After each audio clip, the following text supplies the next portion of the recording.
हुए हैं और अब आपको लिए चलते हैं मरकजी बजट की तरफ। सरकार की तरफ से जो बजट पेश किया गया है उसके कुछ अहम निकात आपके सामने रखते हैं और उसके बाद जम्मू कश्मीर और लद्दाख के लिए इस बार के बजट में क्या रहा वो भी आपको बताएंगे। माली साल 2022-23 बजट के अगर आप मोटी मोटी चीजें देखेंगे, जो हाईलाइट्स के तौर पर आप देखेंगे तो इसमें खास क्या रहा, तो जनवरी के महीने में सरकार के इस बजट के मुताबिक जीएसटी कलेक्शन 1.41 लाख करोड़ रुपए रहा। दिफाई बजट में तकरीबन 35% का इजाफा देखा गया। डिजिटल करेंसी पर सरकार का इस बार जोर रहेगा, जिसका शुरुआत में ही मरकजी वज़ीर खजाना निर्मला सीतारमण की तरफ से कहा गया कि डिजिटल करेंसी पर 30% टैक्स होगा और 5G के लिए इस साल स्कीम नाफिज करने, यानी 5G जदीद टेक्नोलॉजी का इस्तेमाल इस बार सबसे ज्यादा मुल्क के अंदर हो जाएगा, जिसके लिए सरकार ने कहा। और 2022 के इस माली बजट में डिजिटल करेंसी लाई जाएगी। ये एक बड़ा ऐलान अपने आप में माना जा रहा है, लेकिन कुछ 10-12 पॉइंट्स को अगर आप उठाकर देखेंगे तो उसमें पता ये भी चलता है कि डिफेंस का बजट है, तकरीबन 35% का जो इजाफा हुआ है। इनकम टैक्स स्लैब में किसी किस्म की कोई तब्दीली, कोई खास राहत यहाँ पर सरकार की तरफ से नहीं दी गई। सरकारी जो अखराजात है इनमें 35% इजाफे का मंसूबा सरकार के इस बजट में कहा गया। टेक्सटाइल या चमड़े के मसनूआत सस्ते होंगे, ये इसमें कहा गया। इसके बाद हम आपको बताएंगे क्या महंगी और क्या चीज़ें सस्ती रही हैं। जवाहरात और जेवरात पर कस्टम ड्यूटी कम करने की बात ज़रूर हुई है, लेकिन कॉरपोरेट टैक्स में कमी का फैसला सरकार की तरफ से इस बजट में जिक्र किया गया। नई टैक्स इस्लाहात मुतारिफ कराई गई, ये सरकार की तरफ से बजट में जिक्र किया गया। कॉरपोरेट टैक्स को 18% से कम करके मरकजी वज़ीर खजाना के मुताबिक 15% करने का ऐलान हुआ है और माजूर अफराद के लिए भी टैक्स रिलीफ का ऐलान सरकार की तरफ से इस बजट में किया गया। डिजिटल करेंसी से हासिल होने वाली जो आमदनी है इस पर 30% टैक्स नाफिज होगा, सरकार का इस बार का आगे का प्लान है।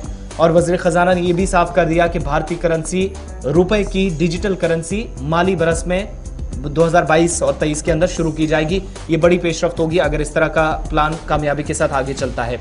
दिफाई शोबे के फरोग, शहरों में पब्लिक ट्रांसपोर्ट को फरोग दिया जाएगा, ये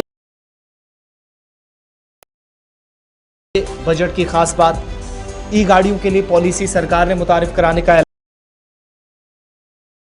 ऐलान किया है। ई पासपोर्ट जारी किए जाएंगे, ये भी सरकार की तरफ से ऐलान किया गया। ज़राअत के लिए ड्रोन टेक्नोलॉजी का इस्तेमाल किया जाएगा, जिसमें अद्वियात का छिड़काव होगा या स्प्रे के लिए इस्तेमाल होगी, ये सरकार की तरफ से इस बार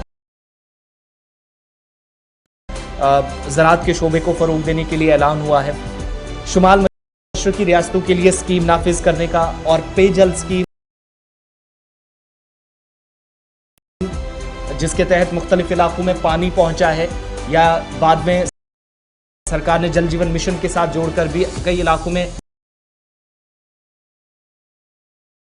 वाटर सप्लाई को यकीनी बनाया, उस स्कीम को तौसी करने का ऐलान उसमें सरकार की तरफ से कर दिया गया।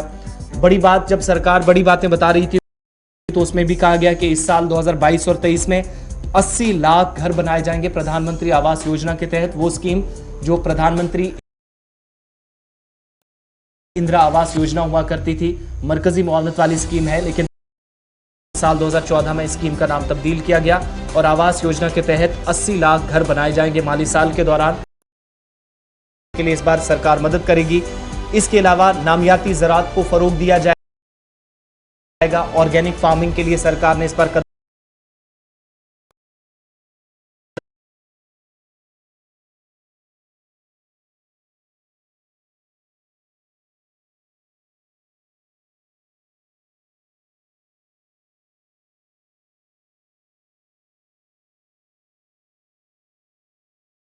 से उन्होंने बात की कि क्या कुछ हो सकता है।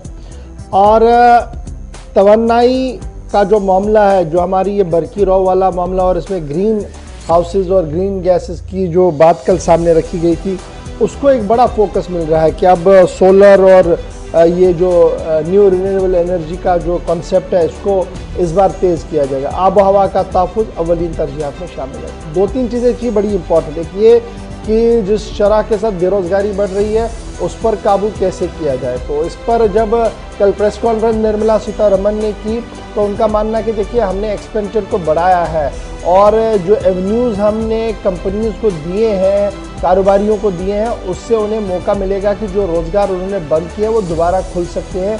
एक लाइफलाइन जो है वो हमने देने की कोशिश की है।